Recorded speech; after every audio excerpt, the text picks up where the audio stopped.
Every second matters. Evolution has a destination.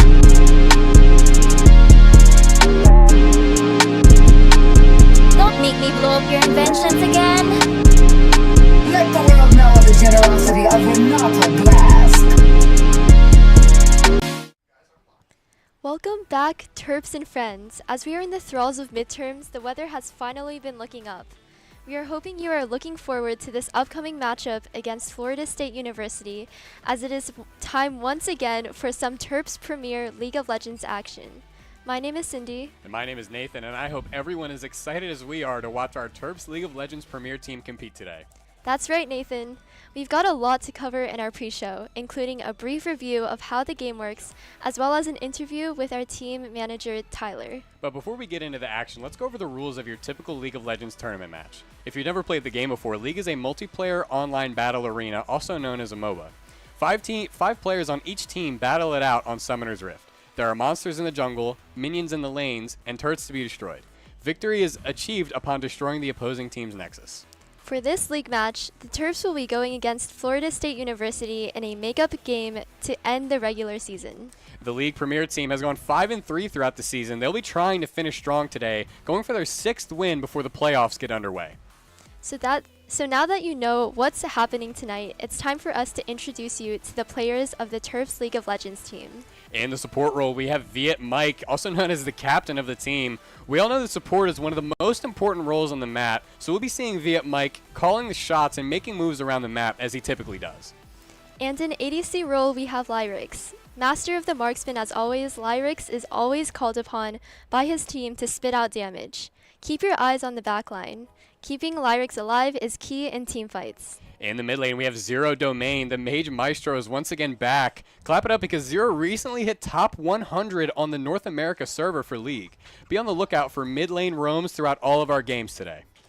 In the jungle, we have Ike. Ike always goes crazy in his engaged champions, pressuring the other team with powerful ganks and frontlining in late game team fights. And in our top lane, we have I Came to Win. I Came to Win is big on his tanks, pun intended. Having been a substitute in the past, he's now the top lane starter, actually. Let's see how he performs in his second start in the top lane for the Premier team. And tonight, we're going to be interviewing our Premier League of Legends team manager, Tyler.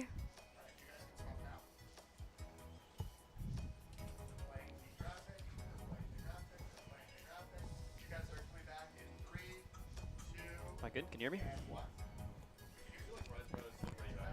Hi, Tyler. Thank you Hello. for joining me at the desk today for an interview. Of course, thanks for having me. How have midterms been treating you so far? Midterms are great. I mean, you know the usual experience, you'll have like 3 in 1 week. Well, I actually have the opposite this time. I have 1 this week, and then the rest of them are distributed for the for the rest of the month. So only 1 at a time. Very nice. And are you excited for the playoff premiere action soon? Oh yeah, I'm very excited. I mean, the team's made playoffs every semester that I've been with them. You know, I'm really glad to have such a high skill team. It's very exciting. How would you describe the playstyle of the Terps League of Legends Premier team in one word? Well, one word is tricky. I mean, like, each of the players, they each have their own way of, like, playing the game and how they think about it. So, I mean, in one word, I'd say, yeah, one word is hard to say. Maybe let's say chaotic. I think that's a good word. Sometimes they'll lose early game really hard and then just completely turn it around at the end of the game. I'm amazed every time it happens. And how have you, as team manager, seen the team grow throughout the season? The season's been a bit tough. I think historically the spring season comes with a bit of maybe a bit of drama amongst the team. Maybe a few roster changes that have happened, but overall I think we're in good spirits, and we're looking forward to going to playoffs and soon we'll be going to a LAN as well. So I think that'll be a lot of fun. Awesome. And if you could off-roll to any other lane, which would you choose? See, that's a good question. Right now I main top lane. I've been maining that for a long time. I really enjoy just like the nature of it. You get to like 1v1 an opponent, get to like show off your mechanics, that kind of stuff. But I think the most impactful role, at least in my opinion, would be jungle. I don't know. I just think like junglers, like they have a lot of agency throughout the game. They affect every lane. So like if I could become a jungle main and just like carry all my games, that'd be great. I'd probably be masters by now. Very well said. And that concludes our pre-show for this League of Legends match. We hope you are as hyped as us to get into these fiery matches.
I think by the end of the season, like now, we play together, everyone kind of jokes around a little bit more and kind of shines their natural ray. We're excited just to see them play better as well.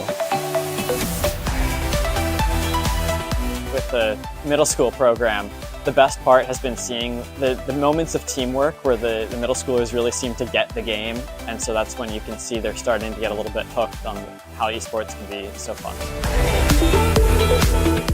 Off game, or will Red turn things around?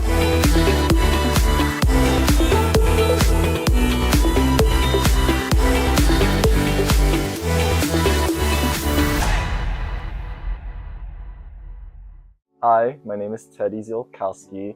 I am a 2022 graduate at the University of Maryland with a degree of Bachelor's of Landscape Architecture, and right now I am a Terps Rocket League coach.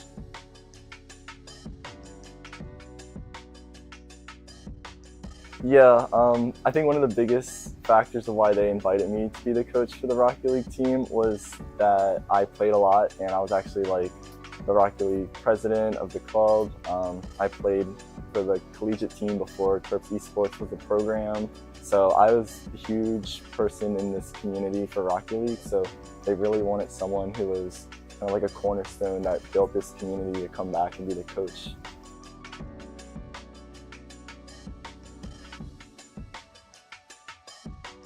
The most important thing about my role would be just getting to know all the different players in the team. Everyone has different lifestyles, they have different play styles, so you really got to just get to know every single person so that you can help kind of connect them all together so they can play well on and off the pitch.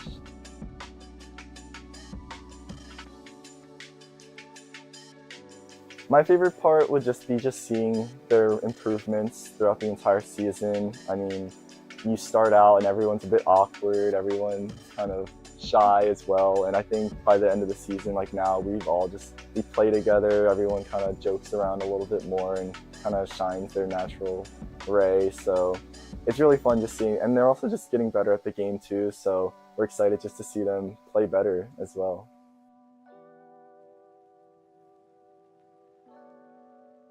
I like the program, I like the direction it's going.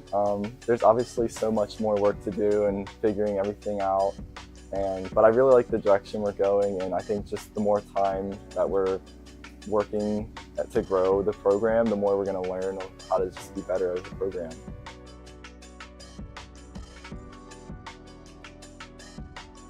I think one of the things that I really want to keep improving upon for like Terps Esports is just building a bigger community for all the games. So the Rocket League community has a really big community over in the club side. So it was really nice to see more people just like bonding together. People are just, instead of just seeing as like practices as being like a forced mandatory thing, people are like reaching out to each other and like they really want to play proactively with each other, and they're becoming friends as well. So it's not even like a team and we're just teammates and that's it, but it's more like we're staying up till like 2, 3 a.m. playing because we're having fun playing, and that's also helping them get better as well. So it like increases their like chemistry together and like just playing together as well, and they can handle losses better when they're a team and they're friends. So that's like a really good part about just building this community.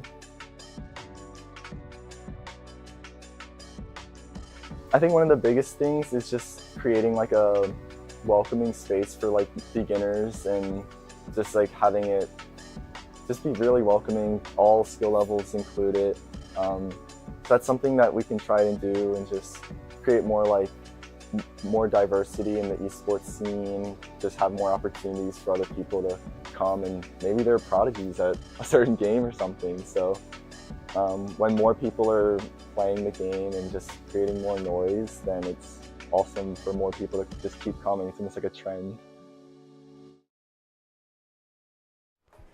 Hello, everybody, and welcome back. We have a good game, a good series coming in store for sure. I'm Nathan. And I'm Cindy. And we are very, very excited to be getting in very soon. I believe draft should be beginning pretty soon, but in the meantime, I mean, we could talk a little bit about the game and what's kind of to come today. So, I mean, we were talking about Zero. He's top 100 in NA, that's crazy, right? What do you think about that? I know, that's like the top 0.something% of players, right? Some crazy number. Yeah, he's definitely talented. And even though he isn't in the studio today, he is always ready to offer his services for the Premier team. But, I mean, today right now we have a bit of a makeup game to finish out the season and then, get ready for playoffs. So today, we were saying in the pre-show, but today really is about just making sure that they're staying warm, staying hot for the playoffs that are very, very soon. I believe they begin next week, but yeah, pretty much. So, I mean, wow, we're already into draft. Terps have banned out Gwen, Wukong, and Galio, and FSU have banned out Victor, Yone, and Rek'Sai, and those are very easy to tell bans. Victor and Yone are bans for Zero Domain, our mid laner, and the Rek'Sai is for Iki because those are kind of their signature champs. But right now we have a very, very quick Orianna pick coming out.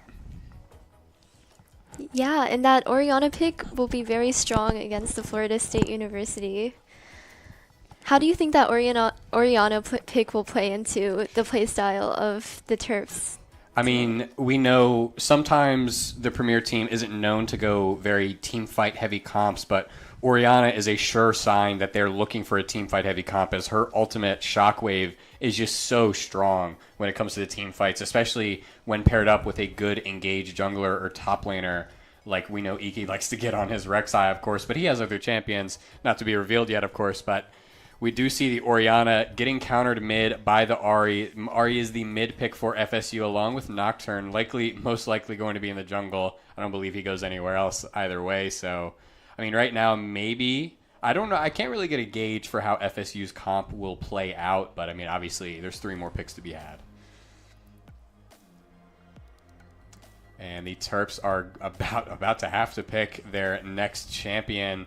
We know that I would assume they're going to go a little bit team fight heavier than normal. And yeah, that is a big team fight kind of character, kind of champion, Skarner. Very, very big and strong. And I believe he's going to be in the jungle if I'm not mistaken. But he could be in top lane. I know Skarner top was meta at some point throughout this, at least the last season. And maybe it's a little bit of an off-meta pick right now if the Terps were to go it. But I like Skarner in a controlled team environment where everyone is communicating. He's a lot easier to operate in games like that, I think.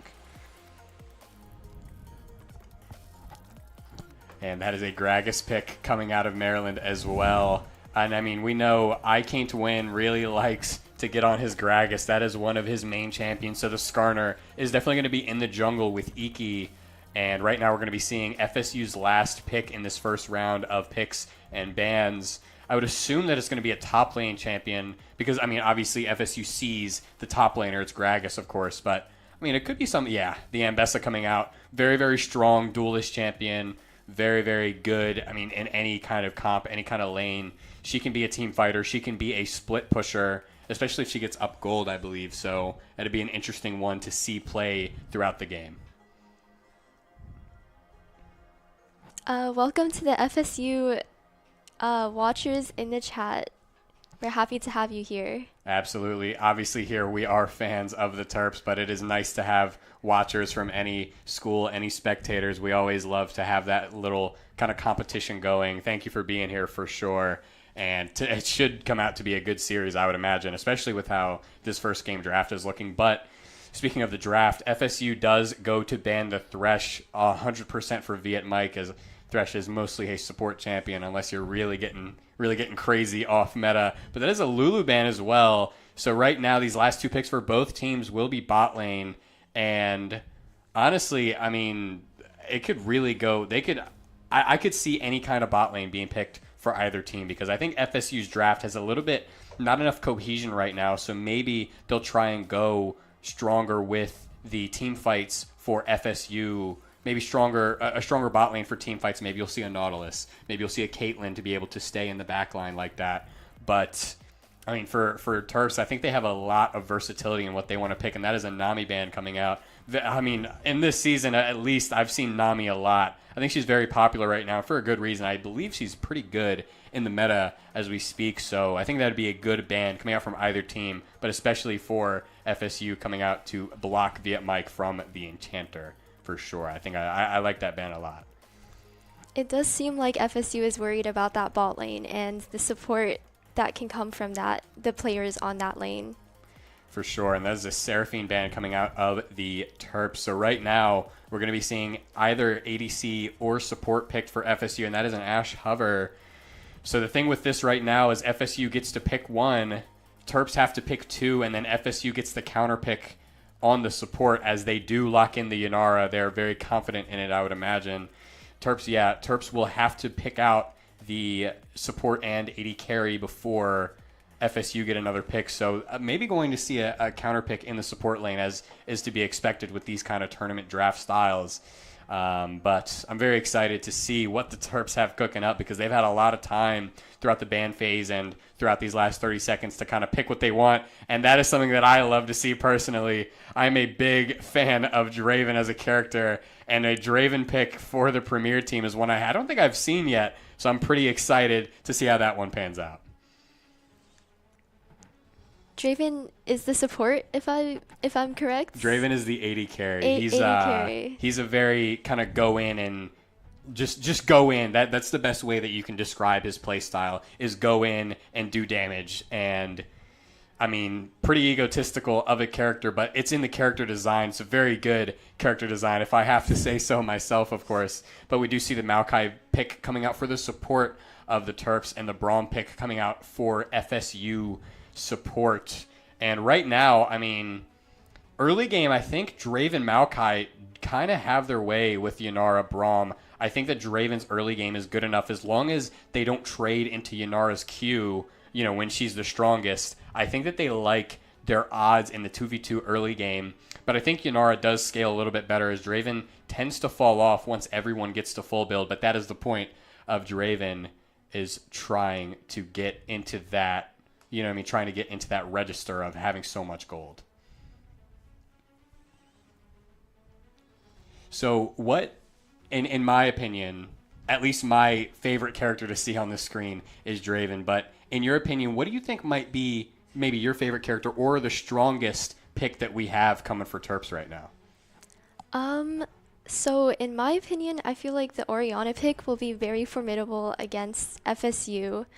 As you mentioned before, she is a mid laner, and she does provide that high damage output that the Terps may be looking for with the comp in general, like with Skarner and Gragas. They both are pretty tanky, right? Yeah. Skarner and Gragas are going to be in the front line, while hopefully Orianna gets to stay back and stay safe and get her damage out, especially with her Shockwave. Now for FSU, I'd like to see what you think about the Ahri pick, because I think that, at least for early game, I like the Ahri pick a lot. Yeah, Ari is going to be going up against Oriana in that mid lane. I feel like both will be pretty competitive trying to win those turrets and get to the Nexus. What do you think about it? I think I like the pick, at least for Ari, because Oriana does have to try and stay back a lot. Understandably so. She's pretty weak early, both in damage and in sustainability. So I like the Ari pick being able to try and get priority in the lane to try and maybe get something going on around the map rather. And I mean, I think I like both picks though, because I do believe, in my humble opinion, Oriana will scale it out harder than Ari. But I mean, Ari does have that early game, and Ari can always have an impact with her charm. If Ari lands a charm basically ever, especially if she catches someone out with it, it's pretty much 100-0. It's a very, very, very good tool to have on your team. So I think I like both picks in the mid lane. But if I were to pick a character that I'm mostly supporting, mostly thinking that will have a good impact on both sides, I would agree with you on the Oriana, though, because, yeah, Oriana has so much utility throughout the game. As soon as she hits level 3, she has some kind of agency and utility to be getting around the map and being able to help in skirmishes and eventually team fights. With Ari's charm, though, you said that it is 0 to 100 very quick. Yes. Is it pretty hard to land as well? Yeah, sometimes it gets a little bit difficult to land, but that's the thing. A lot of Ari players, and especially at this high level of play, a lot of Ari players like to search for them and fish for them outside of vision. So they like to stay in a spot where the other team can't see them and then just try and get a stray charm out of nowhere. And then obviously Ari has her ultimate Spirit Rush, which allows her to dash over walls. So if she hits a charm, she dashes over walls, she can one-shot someone pretty much 100-0, as long as they're, squishy enough, of course. But, I mean, that's the thing. Like, it's a little bit hard to hit, especially in team fights, when you're trying to hit the squishy opponents like the Oriana, like the Draven, but they have so much health and like the tanks in front of them, like the Gragas and Skarner. So it could prove to be an interesting game of cat and mouse, I'd like to say, for the Ari player on FSU. What do you think about the bot lane matchup, though? Draven Maokai versus Yanara Braum. With those bans on the bot lane, I think both teams are afraid of each other down there. But with the Braum bot lane, that provides a lot of protective mobility. For sure. As he's a pretty tanky character. I agree, and especially with his passive being able to stack up the stun on whenever someone autos, if someone around him autos, they will build that up pretty quick, because once Yanara clicks Q, she gets a lot of attack speed. But we are loading in very, very, very soon into this next game, or into this first game of the series, rather. Sorry. And, I mean, I'm just excited. I think this will be a good one. But it's good to be back in the studio once again, of course. Back in the studio watching some League, commentating over it, of course, and just having everyone around. It's always a good time. Yep, and this matchup will be exciting as the Terps are on a 5-3 streak. And Florida State University is catching up slowly but surely.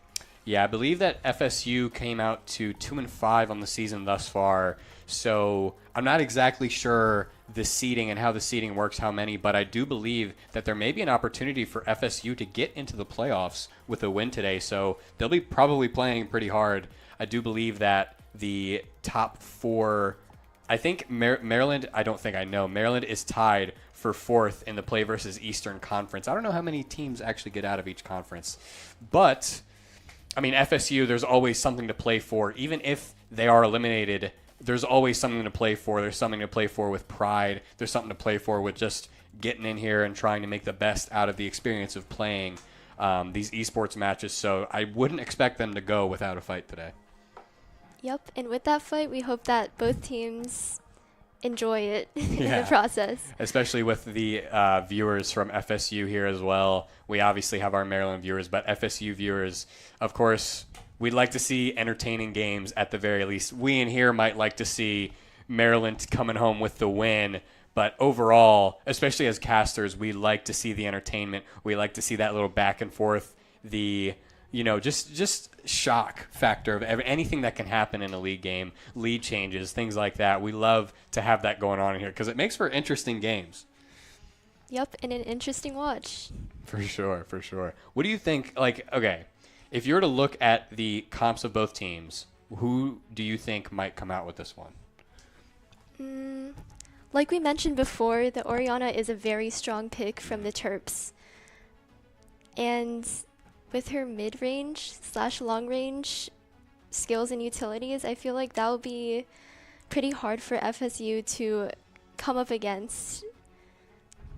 Yeah, I think, though, I really do like the Ambessa pick because Ambessa just grabs so much attention is the thing, especially because I think this is more of a kind of stay separate kind of team comp. If I had to guess at least, I think Ambessa will likely be seen in side lanes very often, trying to make an impact there, trying to draw out 1-2 players from Maryland, just trying to get something going, if that makes sense. Even if she's ahead or behind, I think she'll probably be if I had to guess, of course, maybe be parked out in that side lane, just trying to grow her lead or to get back into the game, however the game may go.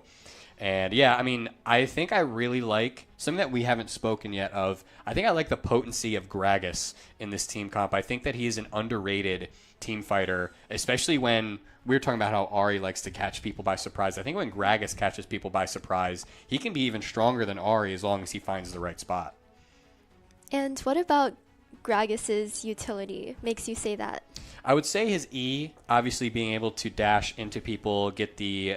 if they're clumped up, of course, get the stun. But I'd say his R as well, because his explosive cask, his ultimate, if he finds the right angle, finds the right spot, and catches people off guard, he can push an entire team in a certain direction. And obviously in a game where there's so much engage and a lot of frontline like the Terps have with the Gragas, with the Skarner, and the Maokai, I like Gragas going in and maybe trying to ultimate some of the FSU players into the team. Because obviously they have the front line for it. Maryland has the front line for it, but they also have the damage with Draven and Orianna once, some scaling occurs, of course. So I think he might be an underrated part of the comp. If I had to pick an underrated part for Maryland, at least, I would say Gragas. What would you say similarly though for the FSU comp? What might stand out as a quieter but still potent pick? Like we mentioned before, I feel like the Ahri's charm is very powerful in a crowd control situation, and I feel like in those scenarios you would need that when Gragas is coming in with the rest of the team. For sure, especially with her ultimate Spirit Rush, being able to dash out if Gragas finds a good engage will be very vital for USF, USF, sorry, excuse me there. But, I mean, we are into the game very, very soon, or we are in now, sorry, pardon me. And right now, bot lane is fighting for a little bit of priority in the bot lane, but Zero and Ahri, I believe his name is Cam, they're having a little bit of a skirmish in the mid lane. Ambessa did look like she wanted to maybe come in and try and have, some of her own agency in that fight, but will not. But we see the damage from Lyrex on the Draven coming out there. That is the potency of the Draven pick, this early game dominance that we may see today. And right now, it looks like Viet Mike and Lyrex are locked in already. Oh my gosh, look at the damage coming out from Draven already. Lyrex just on the Draven, kind of dictating how this lane and how this game may look, because Yanara already had to use her barrier because of the Draven damage. I mean, he just has so much level 1, and that is why Draven has his spot in the meta right now, being able to control and dictate the lane as he's doing right now.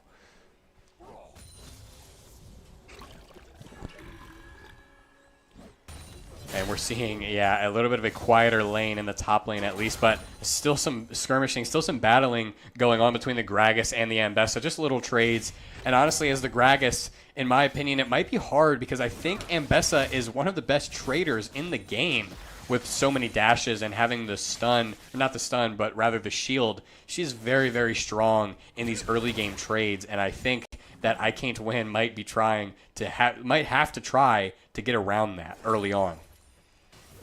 Yep, and Gragas doesn't have the same mobility and dashes to match that of Ambessa's, so we are seeing a little bit of a push on the top lane from I Can Win.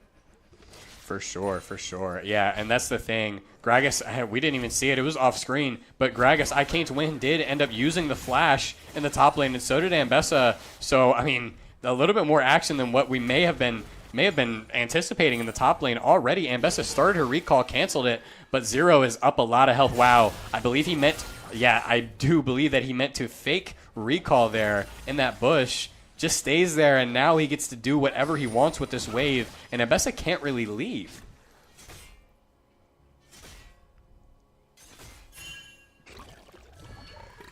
Pretty quiet on all fronts as we start off in this one. Right there, that is a little bit of an E coming out from Gragas, just trying to get the Ambessa off of him. And obviously right now, Gragas does have his mana problems, and because of that, he doesn't really have much priority to do much, even with the wave being shoved into him. Now it's a rough spot because Nocturne is coming in for the dive. What will I Can't Win be able to do? He W's and E's. The Nocturne tries to get something out of nothing, and it looks like, wow, Ambessa gets out on 1 health, and so does Nocturne get out a little bit more health, but had to use the flash. Ambessa used the flash, and that is rough, especially because Gragas did have to use his flash early. That is rough stuff coming out early. A very cleanly executed dive coming out from FSU, and what can you do about that at the end of the day, right?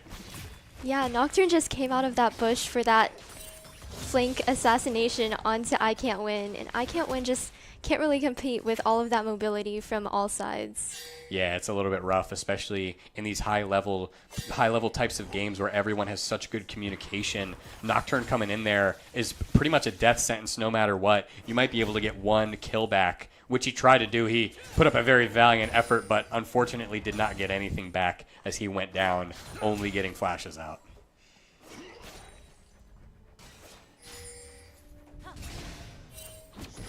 And right now, it looks like Skarner is going to be trying to path into his red side, maybe try and get something done in this mid or bot lane, as it's been a bit of a power farming competition in the jungle right now, but that is a bit of a skirmish coming out in the mid lane. Wow, the charm hits. Zero Domain is in a rough spot, but he is content to keep autoing, of course, with the Orianna passive, hits the QW, and that is a lot better of a trade than it looked like at first. Because the Orianna passive, the more you auto-attack someone, the more damage it does. So staying in that trade for that long, throwing out those autos for that long, ended up stacking a lot more damage than I may have thought so previously.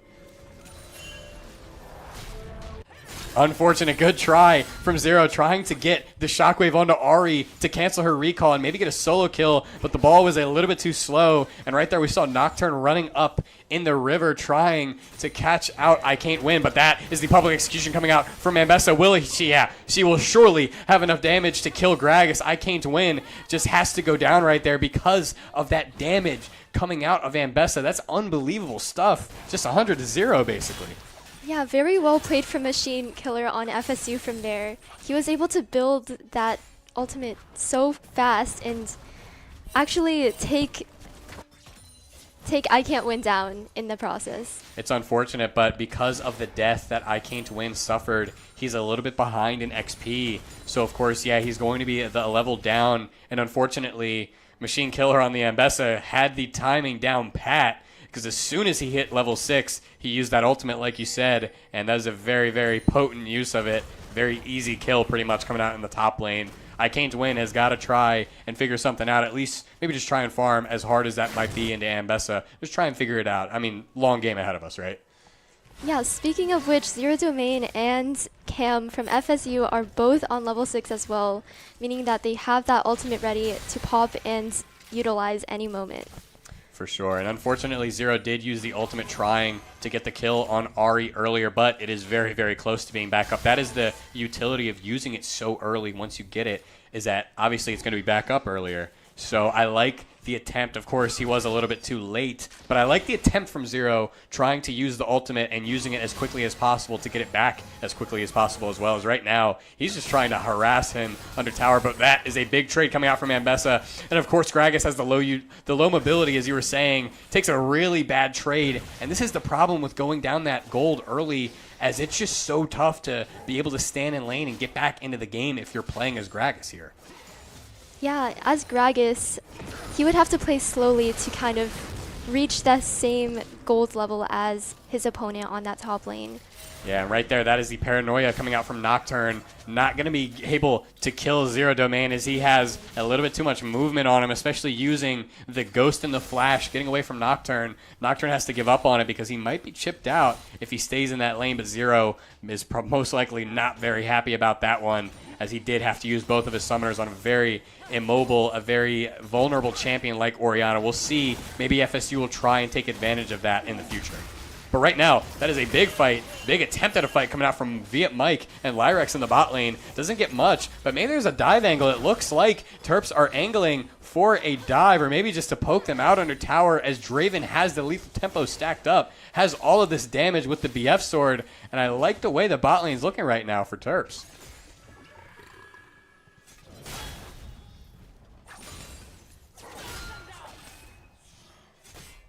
And right now, I mean, I can't win on the Gragas. It's such an unfortunate spot. You never like to see it, but it's happened to all of us. Being in top lane and being down gold is just miserable, to say the least sometimes. Because, I mean, what can you do, especially on a good duelist like the Ambessa? You can't really get too close to the wave most of the time. Right there, he was able to, but maybe it was a little bit of an attempt for a bait for Nocturne. But nonetheless, we're back in the mid lane as well, and that is a big burst of damage coming out from Zero. I mean, he's been doing pretty good early on, wouldn't you say? Yeah, I would say that Orianna pick really plays in handy in this mid lane, as he's able to push Arya back and create space in this middle lane. Definitely, and Arya, yeah, as you were saying, does have to recall, and she has to go down more CS. An underrated part of how Zero Domain's been playing early on is that he is up 30 farm right now, 30 CS, which is a lot of gold to be up, especially this early on in the game, when these, I mean, just a little bit of a gold difference can make a big difference in a fight. But right now, it does not look like Maryland want to even try to mess with Ambessa. In the top side there, they get the grubs, they get out, use the smite from Iki to secure it, make sure it all gets safely. And, I mean, that is a clean grubs take, especially with Nocturne nowhere to be seen on that side of the map.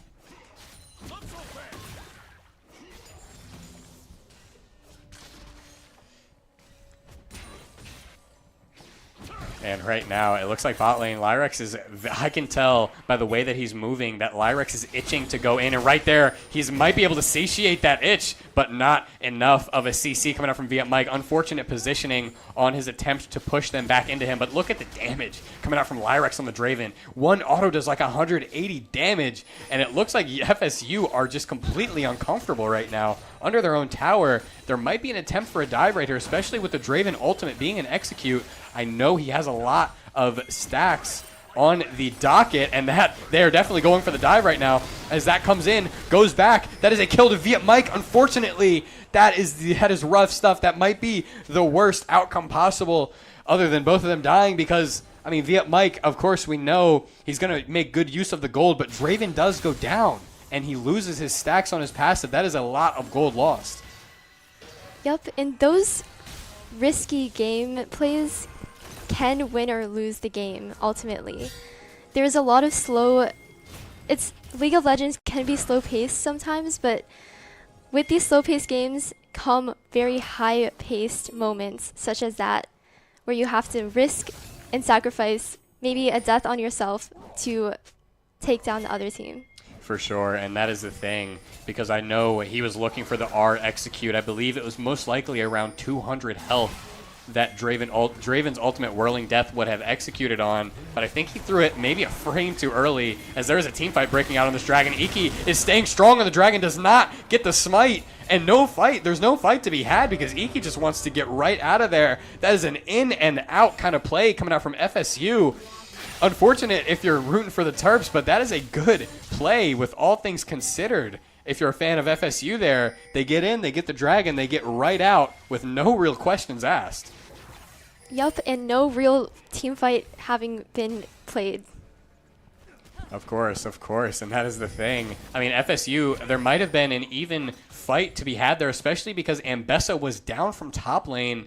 But, I mean, they were content with just getting the Dragon and not forcing anything they didn't feel comfortable with, because right now they want to push any kind of lead that Ambessa has. But that is a lot of damage coming out from I Can't Win. But there's a team fight in the bot, or a fight in the bot lane. Viet Mike having a lot of damage with Lyrex, in the bot lane onto Braum, a lot more than I would have assumed in that short of a trade.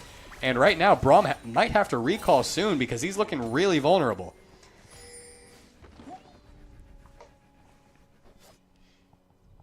But I think that the Terps, at the end of the day, the Terps were a little bit too smart for that because I do believe that Braum stayed in an attempt to bait.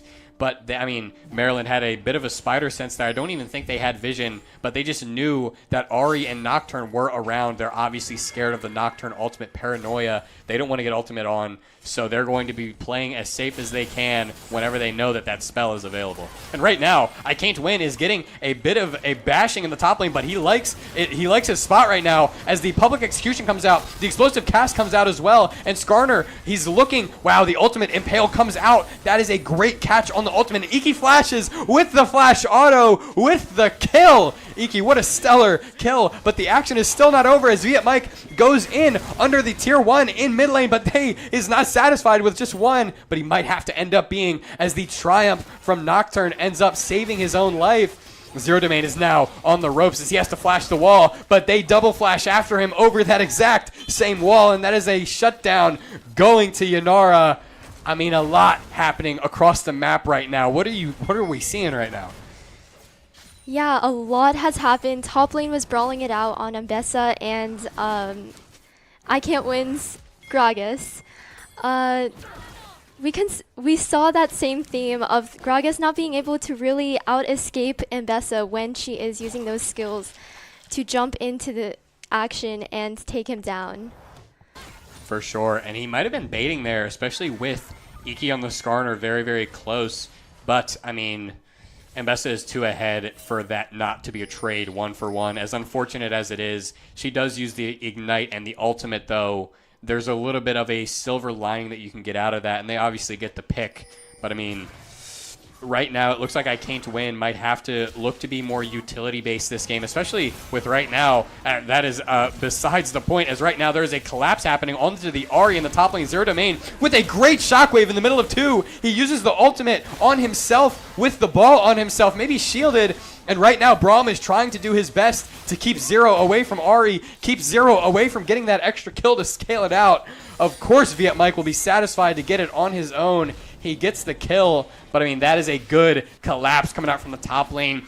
Mid, and it's a mid support battle up there, and of course the Terps come out with the win on it.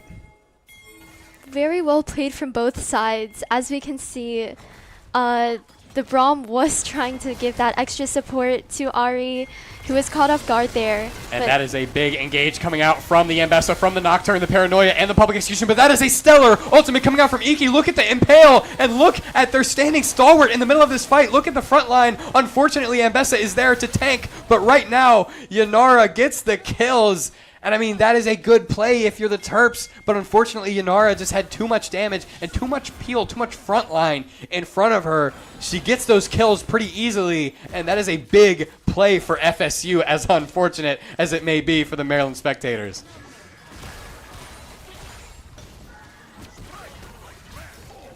Wow, the ultimate, the explosive cast, but the glacial fissure coming out from Braum in retaliation. But right now, I Can't Win is getting a little bit back, especially as he's been down for a lot of the game. But, just catching the Yanara off guard in the middle of mid lane gets her under the tower with the explosive cast. And right there, that's kind of what we were talking about pregame, is him using that to push people into himself or even into the team or tower. Right there, it was the tower, of course, but using that to push them into the tower, catch them off guard, and get those kills. That is the utility of Gragas, and that's what we need to see more of. Yup, that's exactly why Gragas is being chosen in this scenario. Those close-up fights are where he really shines and is really able to create pressure onto the other team. Definitely, definitely. And right now, it looks like Maryland is trying to get these, or not these, rather this Rift Herald, and they do rather swimmingly without a fight because nobody was around, but that is for a reason, as FSU is strong on the side of the Dragon. Nocturne is taking it slowly but surely. It most likely will be going down any time now. And the Terps know of it, of course, as they have the vision on it. But, what can you do? The team is too far thin to try and pursue it. So you just trade the Rift Herald for the Dragon, and next Dragon will be very important for Terps to at least try to be present for.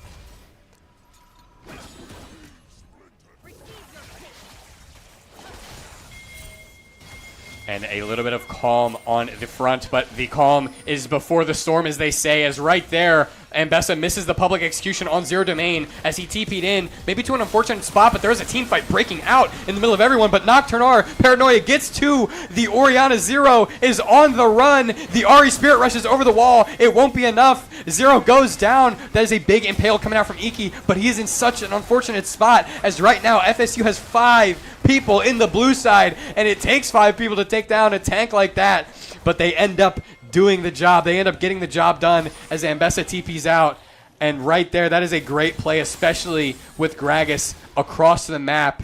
Just good job taking an advantage of that positioning if you're FSU. Very well played from FSU in that fight.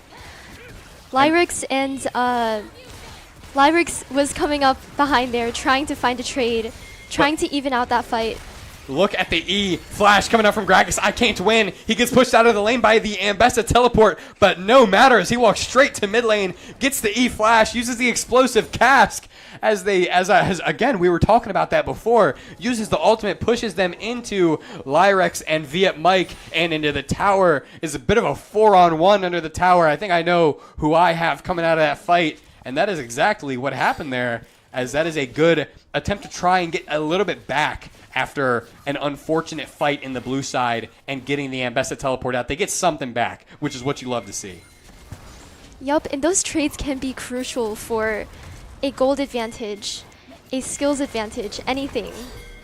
Definitely an experience advantage even as well, because we know the levels are very important in League. And of course, getting those kills and having the ability to farm across the map freely is very, very big for that experience gap that they're always trying to form. So very good play, at least from both sides, I'd say. I mean, there's been a lot of back and forth action this game, and the gold is even, as much as it sometimes might not feel like it. The game is still dead even in gold, and I mean, there's been several great plays coming out from both teams thus far, and we're only not even 20 minutes in.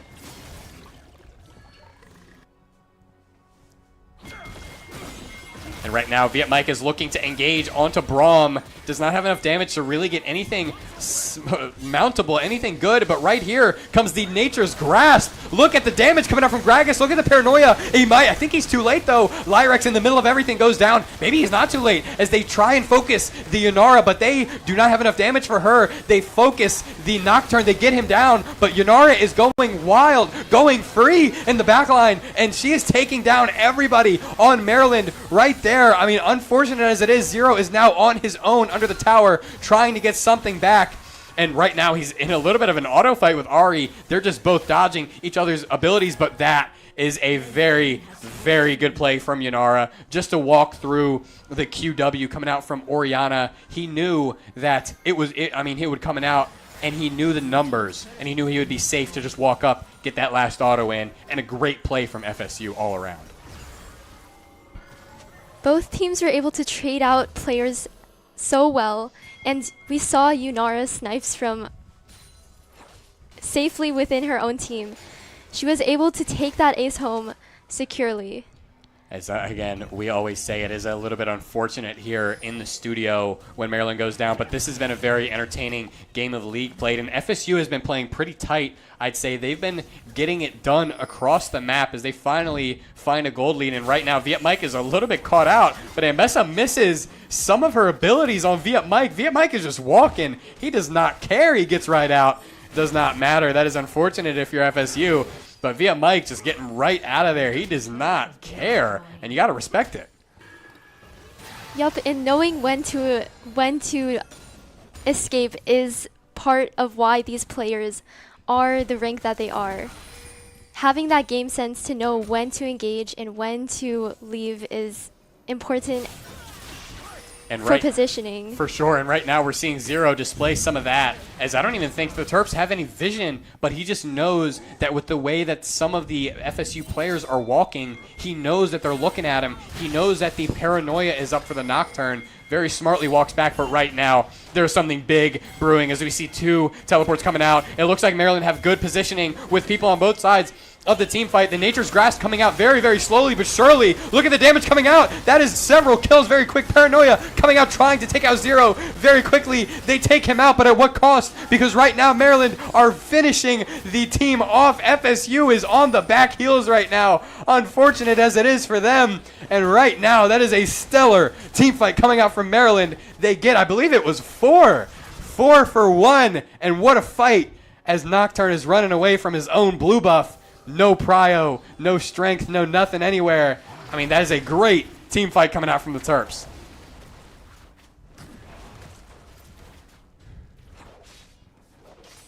And right now, I mean, especially with that pseudo ace, of course Nocturne lived, but he had to run away and then eventually recall. He still hasn't even finished recalling.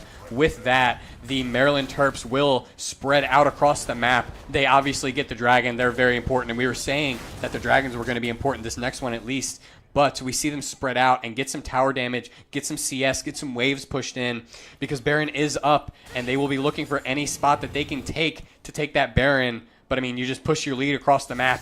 And, of course, FSU did have the gold lead before that. I believe they were up about 1.5 to 2,000. But already the game is even again off of the back of that one team fight. What a play. Honestly, and all in all, what a play. Very well played from the Terps. They were able to come back with that gold lead from just one team fight. What do you think may be coming next? Sorry to cut you off. What do you think may be coming next, especially with this positioning right here?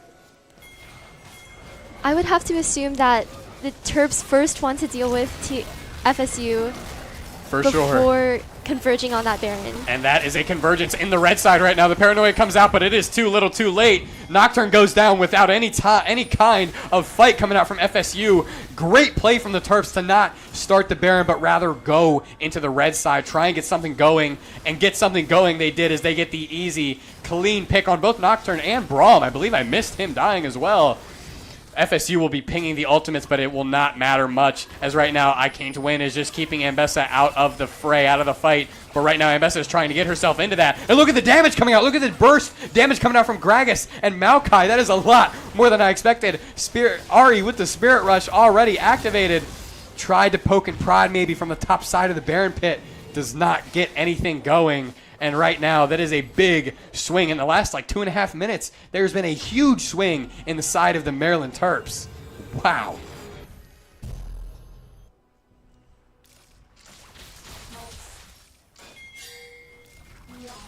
So what do you think that FSU might be trying to do on the back of losing the Baron? Obviously, Maryland are going to try and push it. But what might FSU try and get going instead of just going quietly? You know what I mean? Yeah, we do see that gold lead is not significant at all. And we saw that FSU does have the team power and the right use of utilities to win very crucial team fights. So I think they're just preparing to maybe engage with the Terps again and try to gain a kill lead or a gold lead. For sure, and it is tough whenever you don't have the Baron. But, I mean, we've seen FSU do some, as you were saying, they've done some crazy things this game in team fights, in skirmishes, and finding different angles. So, I mean, not something that you want to take lightly if you're FSU, but you know you have the potential if you're them. But right now, I mean, just clinical usage of the Baron, pushing several waves. It looks like a bit of a 4-1 right now, 1 in the mid lane, 4 in a side lane. Iking maybe trying to be a little sneaky around the side of the wall. Does not matter. They're going to be getting this turret. They're going to be getting this inhibitor. And FSU is not in any kind of position to be contesting them as we stand.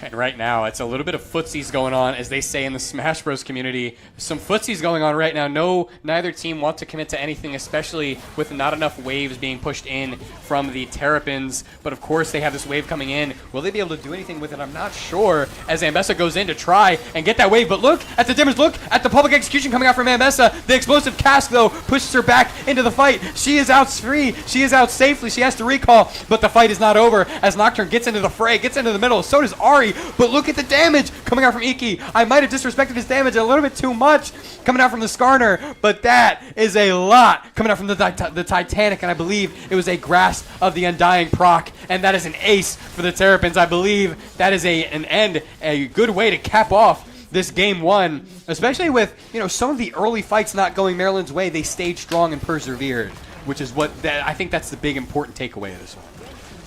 Yeah, it just goes to show that with League, even though an early game may have not gone to plan, it can always come back with good discipline, with those important team fights. And if I had to pick one, if I had to pick a player of the game there, I would definitely say I can't win, because he started the game, I believe it was 0-4, and that's not always that's definitely not easy to come back from and to get back into the game, get back going, especially at this high level of play. But I mean, he did it. He ended up 5-5-10 and being a very important part of that game. So if I had to pick one, I think I'd give that one to I Can't Win. He showed very, very good resolve to stay in that one and not let the early game get him down. I would have to agree, Nathan. With that 0-4 start, it can be very discouraging. But we Mentally saw, too, right? Yeah, we saw he was able to come back later with those assists and by pushing, right, using his skills to push the enemy into the high damage dealing characters from the Terps. For sure, and thank you for being here for Game 1. We will be taking a break. We will be right back very soon with the draft for Game 2, but as it stands, we will be going to a commercial break. We will be right back after, though.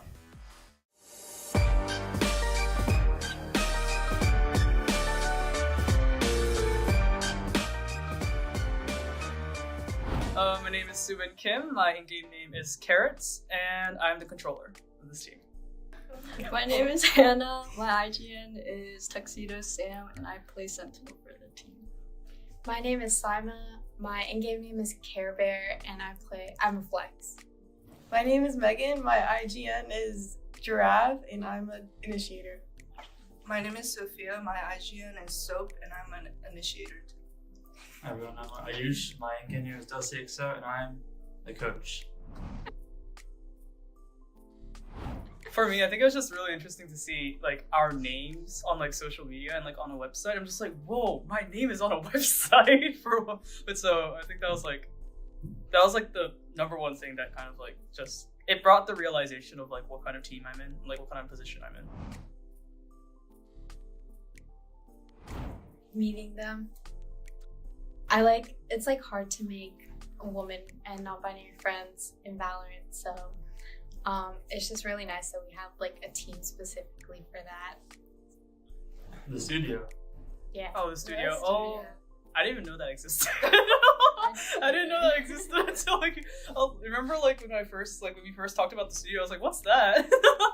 When I first went to the room, I was like, oh, there's cameras and lighting. I'm just like, that's nice computer. Nice computer. The monitors so are crazy. true. Winning. Yeah, winning. Oh, so true. Yeah. Totally go winning. Getting into that. Yeah, that. Yeah, I feel That like was pretty cool. Hey.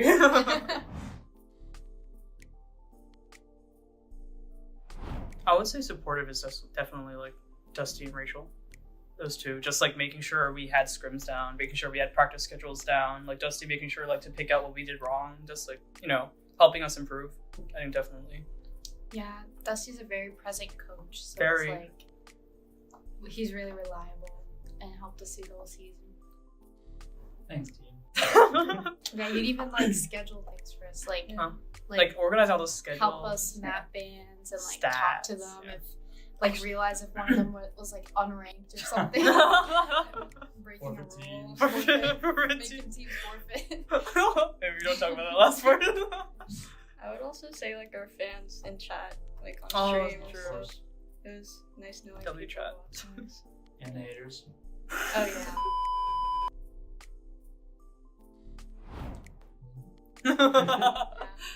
Improve in the higher division. Yeah, it is definitely more challenging because we're in a higher division now. But I think we could, like, with our coordination, I definitely think we could. We need to bring home another one of these.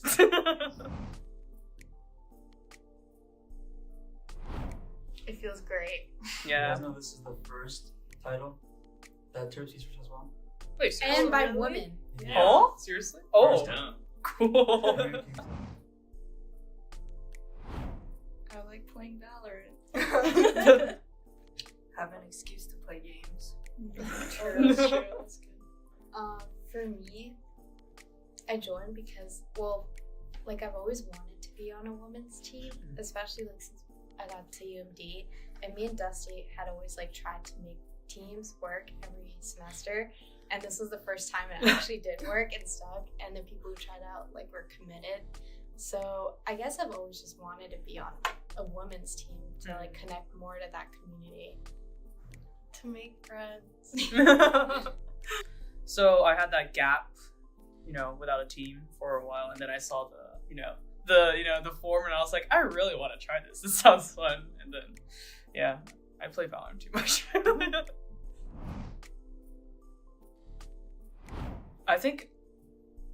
First of all, I did not imagine me being IGL when I first started, because I am, outside of my Lilac team, I am known as the no brain, only aim chamber in comp.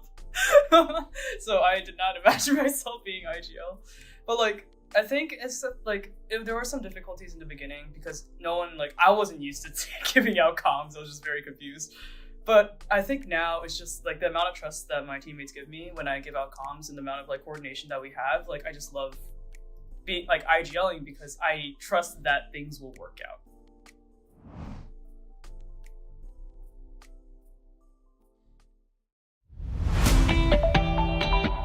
And I think by the end of the season, now we play together, everyone kind of jokes around a little bit more and kind of shines their natural ray. We're excited just to see them play better as well. With the middle school program, the best part has been seeing the moments of teamwork where the middle schoolers really seem to get the game, and so that's when you can see they're starting to get a little bit hooked on how esports can be so fun. Off game, or will Red turn things around?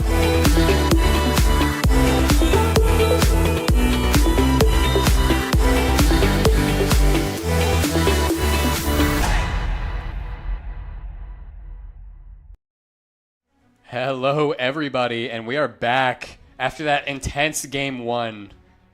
And what a game! Honestly, that was very entertaining from both sides. If you're a neutral, they like to say in soccer, neutrals are getting their money's worth out of this one. If you're a neutral watching that, you are more than satisfied. But as a Maryland fan, of course we are in here. That was a stellar game. But even for FSU, they had so much going for them too. What a game! Yeah, that Oriana play ace in the middle of the game was very eye-opening. Yeah. For sure. The shockwave in the middle of everyone as we get into draft with the Akali and Lysandra pick. Lysandra is a pretty hard Akali counter, as I've encountered in my own games. But yeah, that shockwave in the middle of everyone, that's the potency of that Oriana pick. And of course, nobody can pick it now because of the fearless draft. But what a game. What a play coming out from Zero. He's top 100 in NA for a reason, right? And we saw it in that game. He played very, very well. But so did the rest of the team. I think everyone had a pretty good performance that one. I have to agree. The Terps were able to follow up so well on those engages from individual players. Yep. Just goes to show that they have so much synergy with each other. And wow, look at that. The Yone comes out. And so in my own opinion, it was going to be the Akali going mid, as that is her typical role. But that is an Akali top. Maybe they flexed it because they saw the Lysandra pick, but that is for sure Zero on the Yone, as that is one of his signature champions. They let it through. They did not ban it. They banned the Syndra and the Victor, and they let the Yone through. So we'll be seeing him try to make some plays around the map like we saw on the Oriana and the Jhin. The Jhin pick comes out as well as the Caitlyn pick.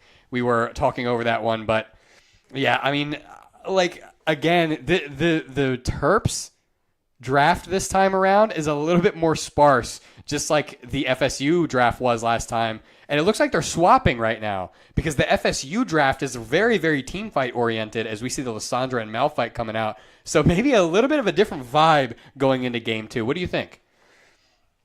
I agree. It feels like both teams switched up that team comp to match that from the last match. Definitely. What do you think of that Lysandra pick? Do you think it'll be...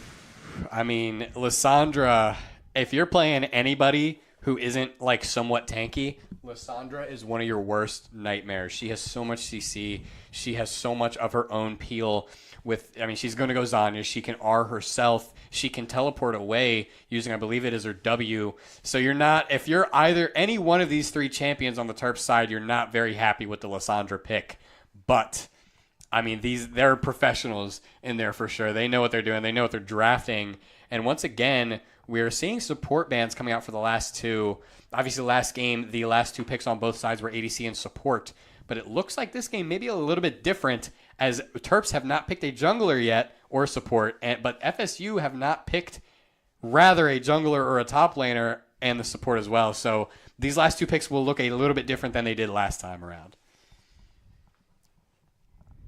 And the Silas ban coming out as well. That could function as both a top lane, a jungle ban or a support ban, as Silas support has picked up some steam recently in metas and, any level of play. Silas support maybe a little bit unorthodox, but he has some potential in the bot lane. They do not want to see it, though, as the Silas ban comes out, as so does the Nautilus. So it looks like Terps are trying to get rid of that teamfight ability like we were seeing they had in the last game, and that is the Ivern pick, so Malphite will surely be going top lane. What do you think about Ivern? I think he's a little bit wacky of a pick, but I want to see what you think.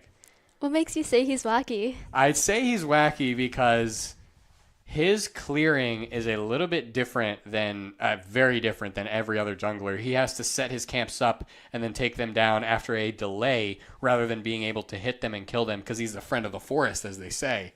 And that is the Tom Kench pick coming out, rather. Sorry. But yeah, I think Ivern is a little bit easier to exploit than other typical junglers, and especially because he's not the greatest duelist, especially before he gets to level 6 and use Daisy. So, it might be...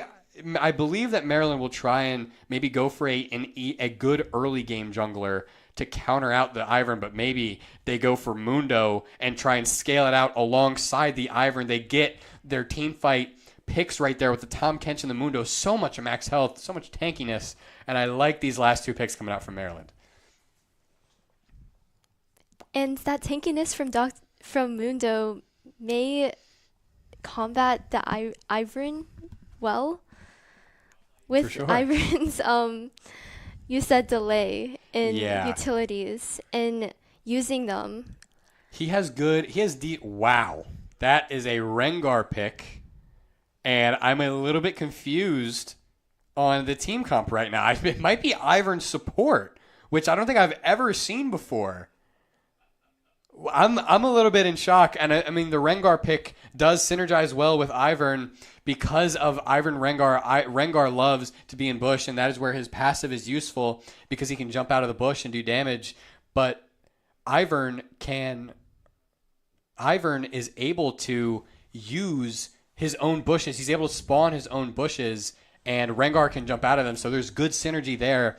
But this comp is a little bit confusing. I'm a little bit shell-shocked as to what I'm seeing right now.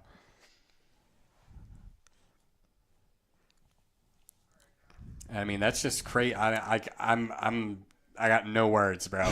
Honestly, to drop the guys of the broadcasters a little bit, I literally have no idea what's going on with FSU's draft right now as we see the bot lane, Viet Mike and Lyrex in the studio, of course, getting ready for this game too.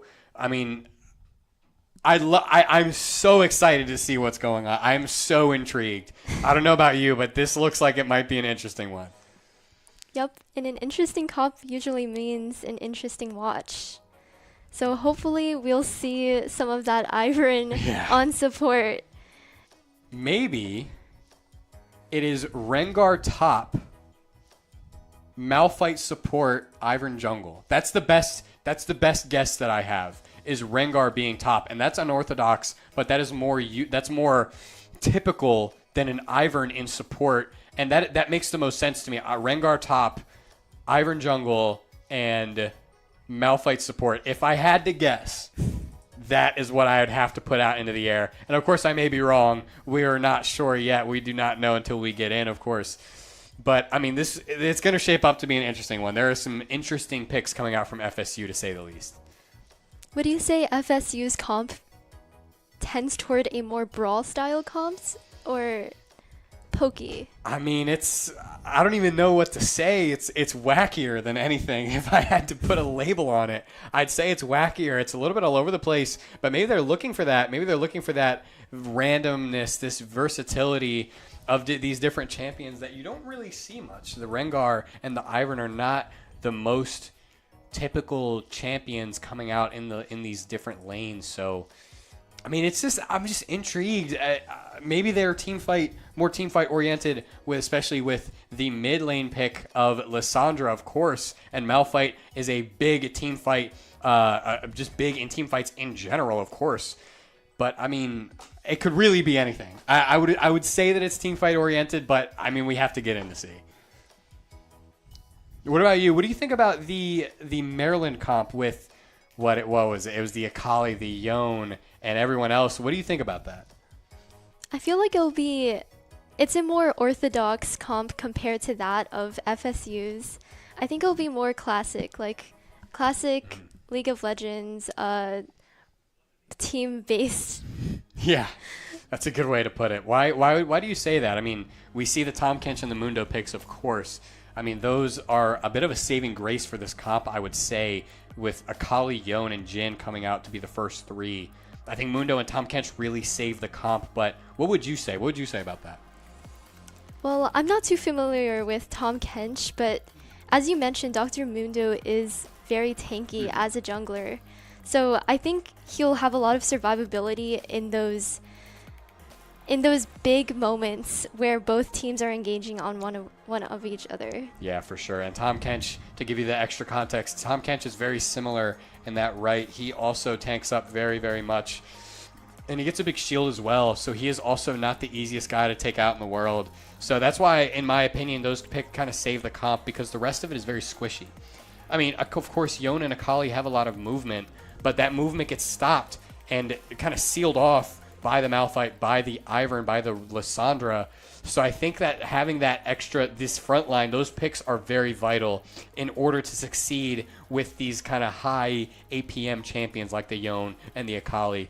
But we are receiving word, actually, that it is officially Malphite top lane, Rengar in the jungle, and Ivern support. So Ivern support being, like, in there is just crazy to me. Yeah, because he's usually seen taking down those jungle creatures, but now he's going to be up front and center. For sure. It's just crazy stuff. I mean, good for them. Maybe they're going for that poke comp with Ivern and Caitlyn, because Caitlyn is, she has the most range in the game. So maybe that's the point. But that's just crazy stuff. I mean, especially in a game this high of level. And I'm not talking down on it. I don't want that to be what it sounds like. I'm not talking down on it, because these guys know way better than I do, for sure. It's just something I've never seen before. I'm so intrigued as to what they're cooking up, honestly, right? I'm a little bewildered. In the best sense possible, of course. What do you think of Ivern's utilities that can make him a decent or at least good support for FSU? It's the spawning bushes, especially with the Rengar and with the Malphite Lissandra. They like to come out from the shadows. They like to be coming out from no vision. So Ivern being able to spawn bushes and kind of set up an ambush on his own is very, very good for their comp, which, I mean, makes sense there. And especially with his ultimate Daisy, having an extra unit in a team fight, no matter what, is always going to be good, and especially because Daisy does CC. So, I mean, top to bottom, I don't think the pick is bad. I just think it's, unorthodox in terms of being support rather than jungle. But I'm so excited to see what they got going on. For sure. And right now, I'm getting word as well that one of my fellow co-casters, Kevin, is in the studio as we speak. We love him around here. Look at the guy. Look at the GOAT. Kevin in the studio just decided to stop by, it seems, from what I'm hearing. But I mean, yeah, there's also Kelly, our Academy support. There is CJ, our broadcast director, and Jess, the broadcast help. Look at Tyler. There he is too. What a crew! I mean, this. Why don't you guys get on the computers, huh? You guys could run a little 5-man league team. I would pay to see that. I would definitely pay to see that one. But yeah, I don't know. We like to have fun around here in the studio. It's a big community, and that is one of the big things that we get out of having an esports program here, is having that sense of community. All of us really know each other well around here, and all of us kind of, just have something going here. I think it's a beautiful thing that we have going on here. Yep. It really is beautiful. And speaking of the synergy of the Terps in combating this unorthodox team comp. Yes, absolutely. How do you think specifically the Terps with this team comp is able to take down FSU confidently and with no question? I think that the Akali pick, and I like the Akali pick a lot, don't get me wrong, but I think the Akali pick is a little bit one-track minded in this match. I think Akali has to be focusing all of anything she has onto Caitlyn, because that is their primary damage source. That is their primary damage source along with Rengar. So if Akali can get in and out very quickly to kill Rengar, to kill the Caitlyn, I think that might be their best road to success. And of course you need Mundo and Tom Kench in the front of everyone. Yon is going to go in, he's going to do his damage, Jin is going to stay back and do his damage, but it is important that Mundo and Tom Kench are able to peel for them and to keep them safe in these fights, and especially Akali being able to go in and do her thing. Everyone needs to be on the same page and have that synergy like we were talking about, but we know they've been playing together for a long time. They have it on lock. I was excited to see how this one plays out. Yep. Crimson King on the Ivern, you mentioned how he has that CC. I feel like he'll be really big in those team fight situations where the Terps are frontlining with those tankier characters like Mundo and Kench. For sure. And I mean, that's the thing. He'll spawn Daisy, and Ivern does have his Q, of course, to root people, and he's able to bring people to a target that he hits with it. But I think using Daisy and just setting Daisy to kind of go wild as much as she can into the back line might be the key to success for that Ivern pick in these fights. Obviously, I was talking about how they want to set up the ambushes, of course, but being able to send Daisy in and just be a disruption. You don't need Daisy to kill. You don't need Daisy to do an immense amount of CC. You just need Daisy to be a disruption into the team comp of Maryland. And if he's able to do that, they might find some success. That is the best, in my opinion, best usage of Daisy in this fight. Just to be a pest, be a nuisance, right? And wow, we are loading in. We are out of draft. We are into the Rift. The Summoner's Rift. We are once again Terps versus FSU. Zero Domain with the Peacemaker High Noon Yon skin. That skin costs like $300, I think. Don't quote me on that, though. That is a lot of money, though, for sure. But we're loading in. I'm excited.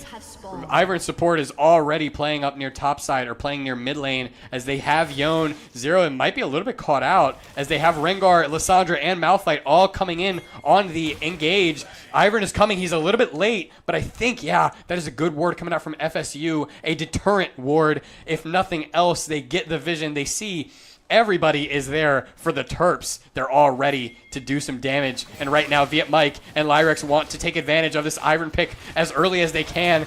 They're going to have to... Wow, look at the damage coming out onto Ivern. That is quick. That is fast. That is in a hurry. That is so much damage. Look at the flash from both Lyrex and Viet Mike. The ignite coming out from Viet Mike as well. Early kill, easy kill. That's what you like to see, and that's what you need to see against an Ivern support who might be a little bit easy to exploit early. Yup, but hopefully later in the game we see more Ivern skill up. Yep. For sure, for sure. Especially if you're a neutral as well or an FSU fan. Of course, here in the studio we might not be looking for Ivern to go too crazy. Maybe get a little bit of something going. Maybe not too crazy, but I mean, that is a very, very good lead to have, a good play to make if you're Maryland this early on. And they're going to be trying to push that lead as soon as they can. And especially with Akali in the top lane against Malphite. Malphite does have a bit of a rough time because he can't really trade back into her. Hey, wow, a W from Tom Kench, or an E rather, going wild or going wide from the FSU bot lane, but they have this big wave stacked up. They want to get maybe some poke damage, maybe some damage onto the tower, maybe this early plate. But I think Lyrex and Viet Mike will be very satisfied to just take it away, go back into the base, and buy some items. Yup, and it looks like Zero Domain and Cam are brawling it out in this middle lane. Both are half HP, and the wave is stuck in the middle. It looks like it's kind of at a stalemate right now in mid lane, but Viet Mike may change that up with that. He tried to, for sure. He walks up into the lane, tries to get something going, but that's what I was talking about with the Lissandra, her ability to just teleport away. I mean, as soon as you catch wind of someone being there, you're very safe. You just teleport away, get out scot-free. It's really light work, and that's what makes her so safe in lane. That's the problem with laning into her, is just that. I mean, she's so safe. How do you really take advantage when you have her caught out like that? It's really tough. And right now, look at Rengar coming in. Wow, look at the damage coming out from Lissandra. Flashes in to get the damage coming out from Rengar. Look at that. Look at the stun, or rather the root, coming out from Lissandra. Good play, good team synergy there. As unfortunate as it is for Maryland, and unfortunate as it is for Zero. Good team play coming out from FSU, and he's going to have to teleport back mid to try and minimize the damage. Zero was trying to get a maybe trade in that situation, but we see that he does have the utility to match Lissandra's mobility in that middle lane. For sure. And right now, wow, we pan back to bot lane. I didn't even know this was happening. I wasn't looking at the map. Look at the damage coming out from the Terps. They already got one pretty easily. I'd say Lyrex went down a lot of health. And right now, this is the part of Ivern that might be a little bit underrated, is that he is able, the Terps are able to use Ivern's own bushes against them. He was, I mean, look at Lyrex there playing in the bush, getting that CS for free, uncontested. Rengar does come down, but they knew. And of course, Ivern couldn't see him. Rough stuff coming out from FSU. A good play, good early skirmishing, good early damage coming out from the Terps, and they need to be getting that as Caitlyn does scale pretty well, and Ivern might be a bit of a pest later, so I like that they're trying to take advantage this early.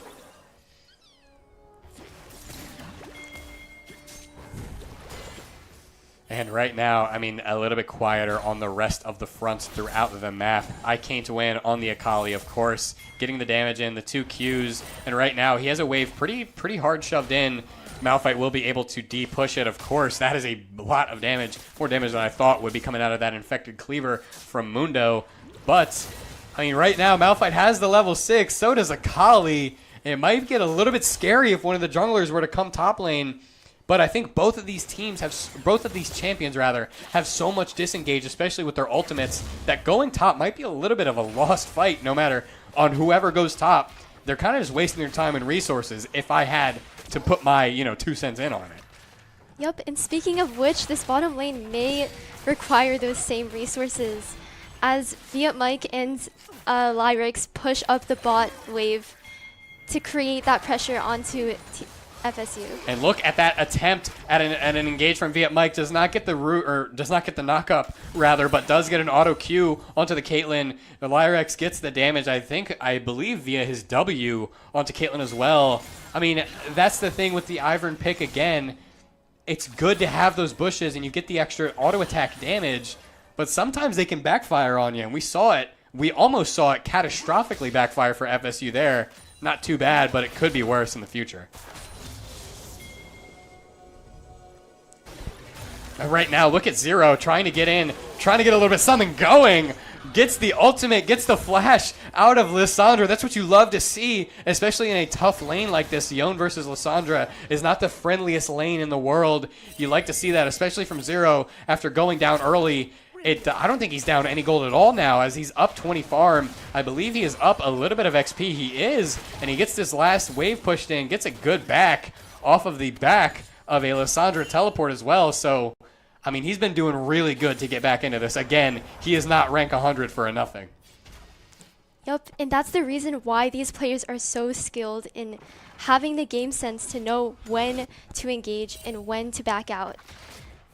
For sure. And there, I mean, look at the damage coming out from Jhin. And, like, I mean, that's the thing right now, Lyrex on the Jhin is feeling a little bit on top of the world. He has so much damage, so much utility even, especially with his W and his traps on his E. And, I mean, that's the thing. Like, right now, Viet Mike is just paroling the streets of the Rift, the rivers of the Rift, if you will, trying to maybe just spot someone, maybe get something going, especially for his Jhin. Lyrex does. Oh, look at the flash. Look at the ultimates coming out from Akali, the perfect execution, and the unstoppable force coming out from Machine Killer on the Malphite, but it's all gone wrong for the Terps. Unfortunate play. Bit off a little bit more than he could chew. Maybe was not expecting the ultimate out that early if you're looking at the eyes of I Can't to win on the Akali, but unfortunate as he goes down. They trade ultimates. They trade flashes, but a pretty easy kill from Malphite. It, again, looked like he got a little bit too big for his britches, to say the least right there. And that's almost similar to how last game occurred. I Can't win going down early in that early game, but hopefully he can make a strong comeback later. For sure. I believe in him. Obviously, I believed in him from the start. The first game, he went down early, but he picked it back up, and he had a great game at the end of the day. But I mean, he is not out of this game at all, especially because he is even farm with Malphite still, and he is still very, very useful in these team fights if he finds his spot. Obviously, the red team, the FSU Seminoles, just got the grubs right there. That's a little bit unfortunate. But, wow, look at the engage coming out from Viet Mike. What a W, what a dive. And that is a great W coming out from Jhin. Lyrex, what a snipe. Getting the root. And, I mean, right there, Ivern has to flash. He has to heal just to live. What a play. Both teams are at a little bit of a stalemate at FSU's turret. But with that play, it just goes to show the engages are timed perfectly. They are purposeful, and both teams are going to come out safe and sound. Look at that damage, especially coming out from the Lyrex fourth shot. And right now, he's going to be trying to hit either, as either of them takes so much damage. Right, look at the fourth shot coming out from Lyrex. He is not finished, though. He wants to get a little bit more damage, maybe get this next kill. Does not look like he'll be able to as the wave does go down. But look at the damage coming out from the curtain call. Of course, we know the fourth shot on the curtain call, and I believe all the shots are executes. So as Ivern got lower and lower, the damage was increasing. And combine that with the fourth shot of the ultimate, and that is a lot of damage. A very, very clean kill coming out in the bot lane. And that is a clean dive. As we were talking about clean kills, we saw a clean dive come out there. And right now, Ivern is on the trail, but so is Lysandra and Rengar. This is looking pretty scary. Lyrex gets over the wall, but Lysandra, great play coming out from Cam to teleport over the wall. Unfortunate, good movement, you have to say. Good collapse coming out from FSU. They get the dive onto the tower, or onto the Caitlyn under the tower. That's good, obviously. That's all good and well, but they do go down.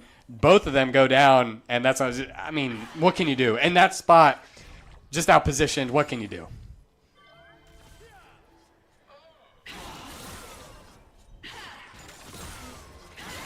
And right now, that is the Fate Sealed coming out from Zero Domain. He misses, though. I believe he missed, and that is the teleporting coming out from Lysandra. But right now, it looks like the Terps are trying to collapse back on mid, trying to keep Zero safe, because he was in a bit of a precarious position coming out from his E. He gets safe. Ivern comes, spawns the bushes, spawns Daisy as well. But there is some serious action, some serious posturing coming out this early into the game. And that is the ace in the hole. What a dodge coming out from Zero Domain of the Lysandra root. What an eat coming out. What a devour, rather, coming out from Viet Mike. Look at this play. Great attempt from both of them. As unfortunate as it is, FSU were just a little bit too deep in the mid lane. Had too many guys there ready. Ready to pounce. They get the kill onto Zero. Zero is 0-2, but he is still 20 farm up. He is not out of this game by any definition of the word.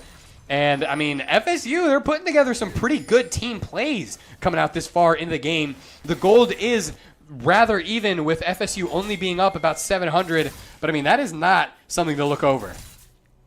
Yeah, to add on to that, we saw last game how one team fight can be that necessary gold fight advantage that each team needs to get that utility and have strong engages on each other.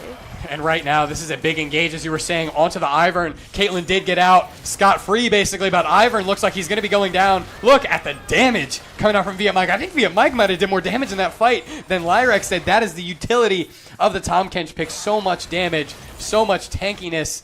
And of course, right now, wow, Iki was there for the lane gank. If he was needed, he was not needed, but Rengar was also top lane for his own lane gank. Gets the kill on I Can't Win, and he's a little bit down right now. But again, we saw it last game. He may be down, but he is not out, as he will definitely be getting back into this one shortly.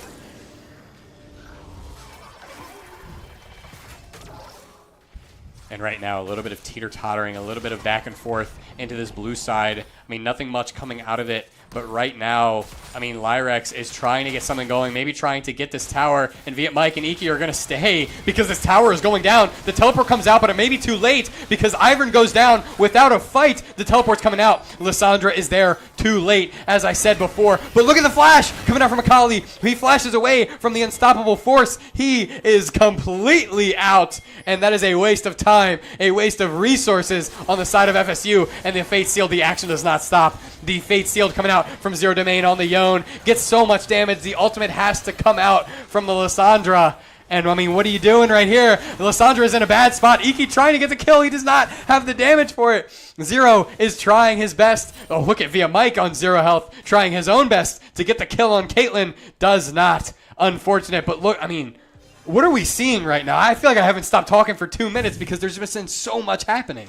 Yeah, it looks like there were team fights happening all over the map in that one time frame.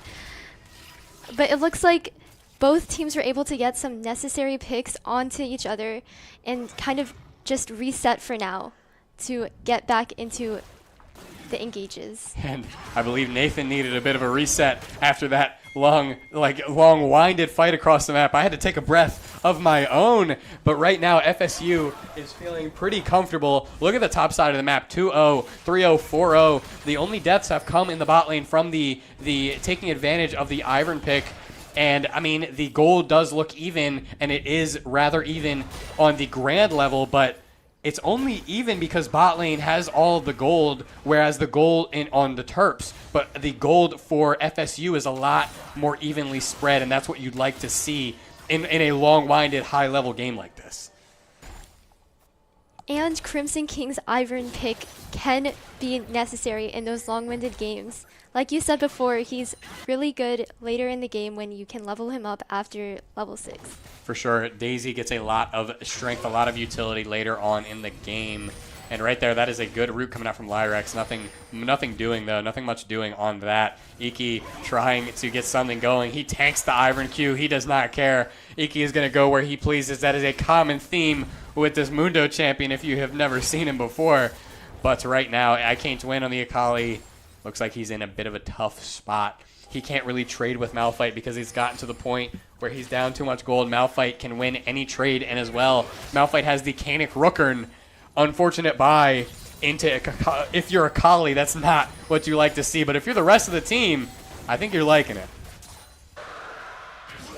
Easy Dragon coming out for the Terps. They're up 2 dragons to none. They may be down gold, but they are getting an advantage elsewhere as well as they can. And it looks like FSU's map rotations might not be up to par as up this much gold. Wow, look at the Unstoppable Force. Let me stop myself. Look at the Unstoppable Force. Look at the Thrill of the Hunt coming out top lane under the tower.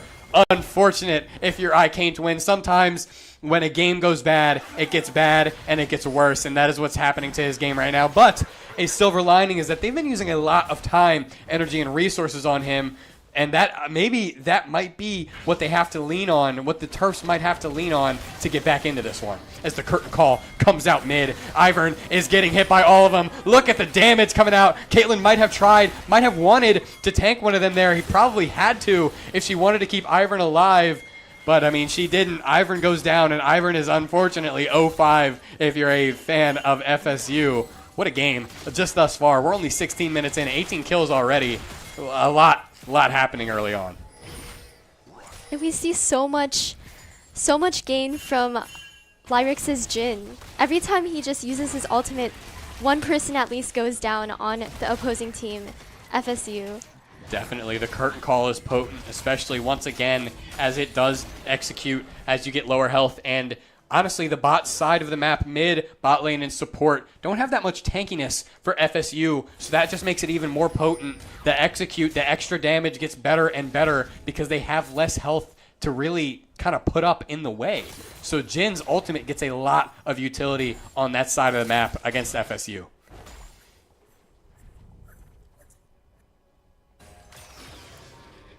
And I mean, just a little bit, I say this a lot, quiet on all fronts. Once again, FSU's lead has shrinked down to 500 gold, but again, they're probably feeling somewhat comfortable as the gold is rather spread out in pretty good spots. Rengar, Lissandra, Malphite having a lot. Caitlyn, while not having a lot of the kill gold, is not out of it. She is 40 CS down, but she is 1-2. She is not down too much, and the Unstoppable Force comes out. It looked like I Can't Win tried to use the perfect execution to get out, but I mean, he gets blocked by the Unstoppable Force, and that will not matter, though, as he gets out. There's still happenings mid, as you might say. Viet Mike diving in with the W, the Tom Kench W.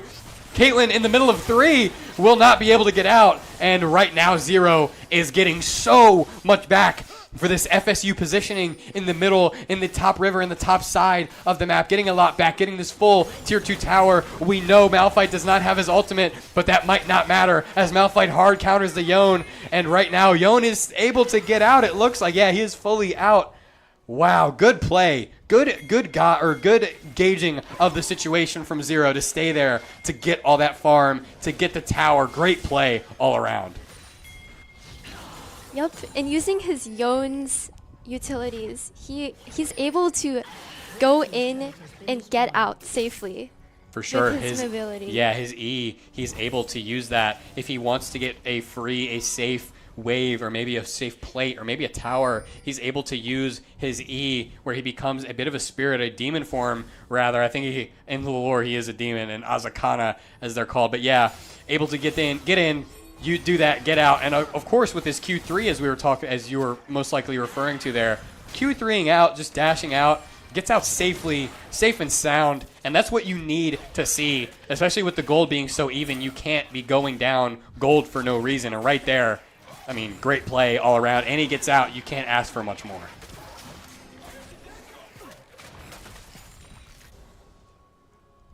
Right here, he's back in the bot lane. And once again, Malphite does counter the Yone, but, I mean, it does not look like Zero cares much for that, as he is trying to just get waves in. He knows that there's a little bit of a mutually assured destruction if either of them were to go in.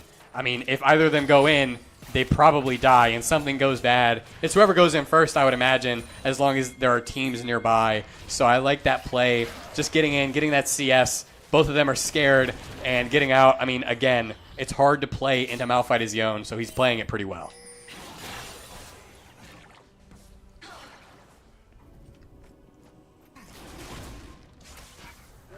And right now, again, it is quiet on many fronts in the game. It looks like Iki is just trying to power farm a little bit. We know that the dragon spawns in 10 minutes. Again, it is the quiet before the storm, as they say. But the thing about this one is that Lissandra has no teleport. So if Akali can get away and teleport down to this, that might be a big idea for this team fight. But he looks like he's staying top. But the team fight looks like it's beginning as we speak, as there's some footsies happening.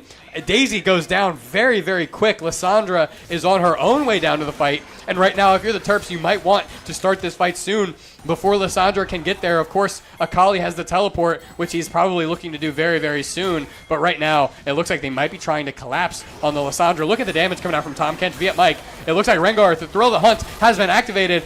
Unstoppable Force has not come out yet, though. Please be on the lookout for that one. Akali gets that the turret, but it does not matter. The Unstoppable Force comes out, gets the Zero domain on the Yone. It looks like he's trying to get out. He does get out via the Devour from Tom Kench.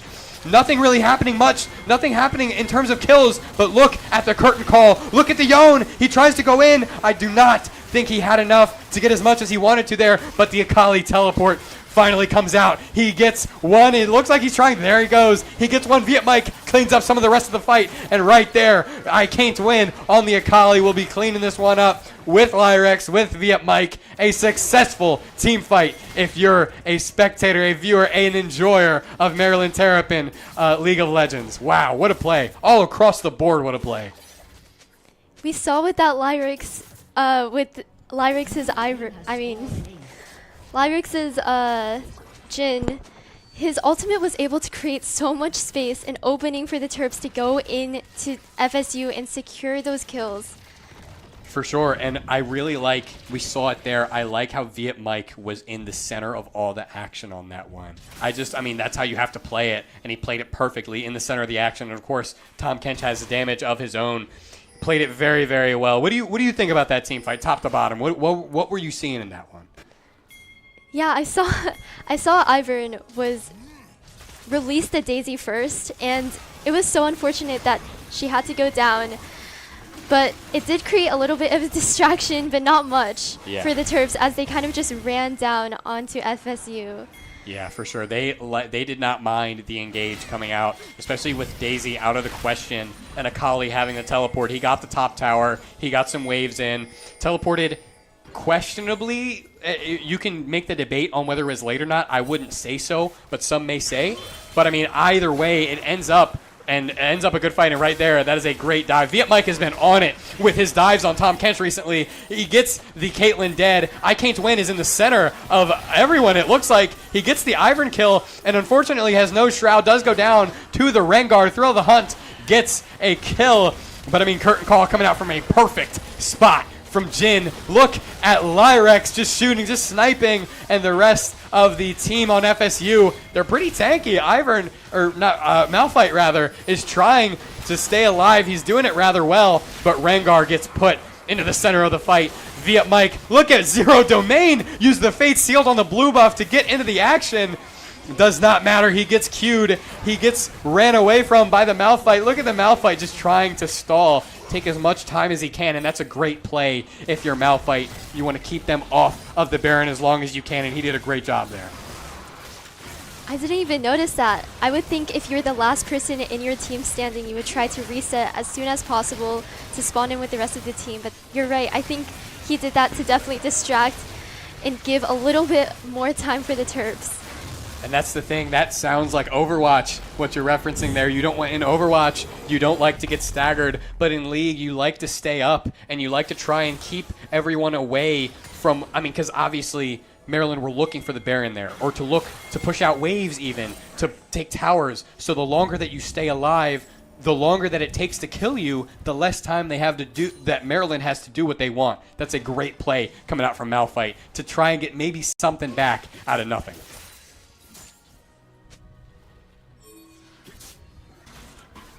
And right now, I mean, just a great game coming out from Maryland. It looked a little bit rocky earlier. They were down, I believe it was 6-10 at the peak of the gold deficit. 6 kills to 10, rather, sorry. But right now, they're up about 7,000 gold. And in this level of play, more often than not to commentator's curse, but more often than not, that is a death sentence for the team on the bad side of the gold deficit. And right now, look at Viet Mike diving. Oh my God! What did we just see out of Viet Mike? He predicted the flash, whether it was on purpose or not. He predicted the flash out of Ivern. Unfortunately, does not get much out of it. But right there, Iki just has so much damage. Gets the Lyrex actually ends up getting the kill. I'm just shell-shocked that Viet Mike's dive hit Lysandra there. I'm bewildered by that one. That was crazy.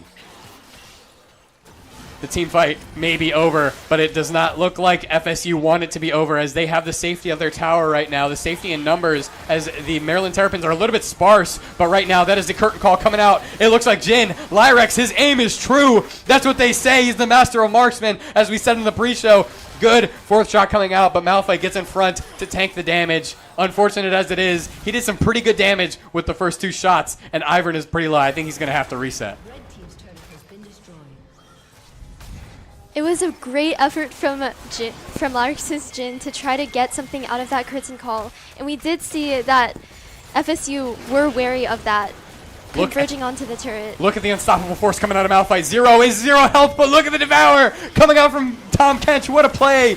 Zero Domain uses the Fate Seal just for movement, just to get out. He is scared, but I Can't Win is in the middle of the fray on the Akali. He uses the perfect execution. He gets in the middle. He perfectly executes everyone. Look at him try to chase down the Rengar. I mean, he's in a bit of a scramble with him right now. That is an ace, though. Rather, Caitlyn just respawned. So a bit of a partial ace, as Caitlyn is one that just respawned. But I do not believe she'll have the facilities to stop the push. And like I like to say, whenever there is a play or a Mundo on the Terps, he goes where he pleases. He will go where he pleases right now as he tries to get to Caitlyn. They're doing a little bit of BMing with killing her in the fountain. I Can't Win just lives by using, oh, wow, maybe a little bit of an int as Iki goes down, trying to save I Can't Win, but it does not matter as that is so much damage coming out from Ivern. I mean, top to bottom, you can't be mad with how Maryland played this game. They've been playing great, but the game actually has not ended yet as Viet Mike is in the back trying to end. Lyrex trying to get something. He gets the Lysandra. He gets something else, but I mean, Viet Mike is in a tough spot. The game is not over yet. It is close. I don't think he'll be able to end, but the game is not over yet as Viet Mike is still alive, maybe trying to get some kills back. The wave is hitting the Nexus, but the Nexus has yet to fall. The game has not ended yet. Unfortunate as it is. Maybe a little bit too much BMing there. FSU was holding onto a thread next to that Nexus, and Terps were unfortunately not able to secure it. It's tough. And I mean, sometimes in these kinds of games, and of course, just to give the disclaimer, Maryland is still up 9,000 gold. It may not be much of a struggle to finish the game out anyway, but I mean, you just do a little bit BMing. Sometimes you do a little bit too much. As Iki jumps in, look at the damage coming out from Mundo. He does not get the dragon, but he does kill the Rengar. Lysandra teleports in. I don't think Iki cares too much, though, as he is Mundo, and they really can't touch him. And especially with the Terps coming in support, the FSU knows better than to try and take down Iki on the Mundo because they will not prove fruitful. Good play to get the Rengar. They go down the dragon, but again, at this level of the game, it may not matter as they're up too much gold. And that gold advantage can be a really meaningful start of momentum to snowball to obtain the Nexus and win the game. And look at this team fight breaking out. I mean, Zero Domain, look at the ultimate, look at the Fate Sealed coming out from Zero Domain on the Yone. What a play all across the board. We were talking about this gold deficit. Akali, I Can't Win, ending up getting some retribution for early game as he deserves. Rengar is doing a little bit of trolling, trying to run around, trying to get something out of nothing. But, I mean, that is a game over. Terps go up. They win the second game. They win the series 2-0. What a game to end off the regular season. Wow. Wow.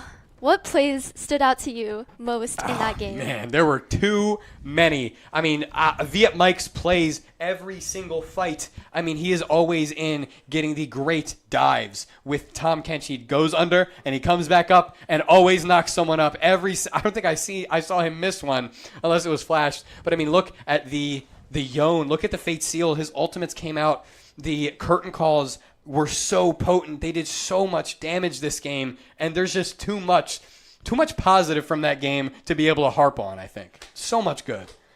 Yeah, I was going to say as well, Lyrix's Jhin with his curtain call, I thought those were during the most fiery team fights, and he was really able to make the most out of it. And Viet Mike was everywhere with his devours. I mean, obviously, the top side champions, Akali and Yone and Jhin as well, are a little bit squishy, but Viet Mike always having the wherewithal to be there, the awareness to be there and ult whenever someone gets low. I think I saw Zero live 3 separate times that he maybe shouldn't have just because of Viet Mike ulting him.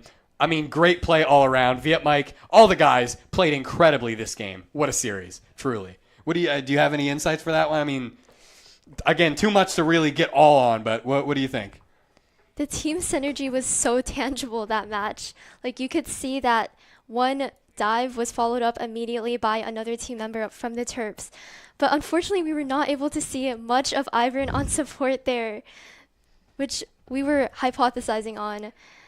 during the matchup. Maybe the Ivern pick was a bit of an experimental one, or maybe that is something that Crimson King likes to play a lot and probably has more knowledge on than you or I, of course. But, I mean, it did not prove fruitful in that game. It looked like he was the weak spot, at least early on. I do believe he had some good utility, but early on, the Maryland bot lane took great advantage of it.